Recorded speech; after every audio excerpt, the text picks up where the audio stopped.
টানা কয়েকদিন বৃষ্টির পর আজ একটু রোদ উঠতে শুরু করেছে। আসসালামু আলাইকুম, হ্যালো ভিউয়ার্স, কেমন আছেন সবাই? আমি এই মুহূর্তে যাচ্ছি আমার ছাদ বাগানে।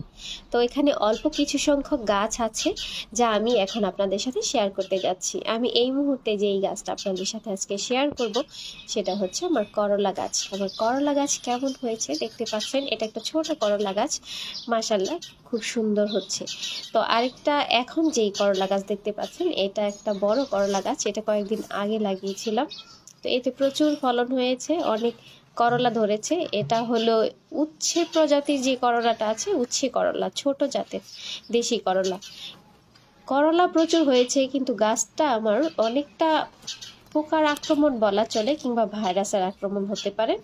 পাতাগুলো কুঁচকে গেছে এবং বড় হতে পারছে না, সাদা সাদা কেমন একটা লোমের মতো হয়েছে গাছের ডালে। তারপরও প্রচুর করলা ধরেছে। আমি এটাতে কীটনাশক স্প্রে করেছি গতকাল। তো এটা যখন অতিরিক্ত রোদ ছিল, রোদের তাপে সম্ভবত গাছ এমন হতে পারে, অথবা কোনো ভাইরাসের আক্রমণে। তাই এখন আমি কীটনাশক স্প্রে করে দিয়েছি, দেখা যাক কয়েকদিন পর কি অবস্থা দাঁড়ায়।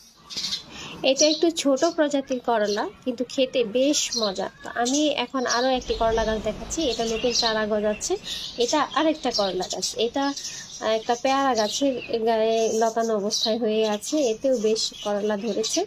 কিন্তু পেয়ারা গাছের পাতা সাদা এক ধরনের পোকার আক্রমণ হয়েছে, আর সেই কারণে যে অংশটা করলা গাছের, যে অংশটা পেয়ারা গাছের উপরে ছড়ানো আছে, সেটাতে পোকার আক্রমণ হয়েছে এবং পাতাগুলো হলদে হলদে একটা কালার নষ্ট হতে বসেছে। আর বাকি যে অংশটুকু দেখা যাচ্ছে উপরে ড্রাগন ফ্রুট গাছের গায়ে ছড়িয়ে আছে, এটা যেমন সুন্দর হয়েছে এবং সেখানে বেশ ছোট ছোট অনেক করলা আছে, যে মুহূর্তে একটু ক্যামেরার দূরে থাকার কারণ ভালোভাবে হয়তো দেখা যাচ্ছে না।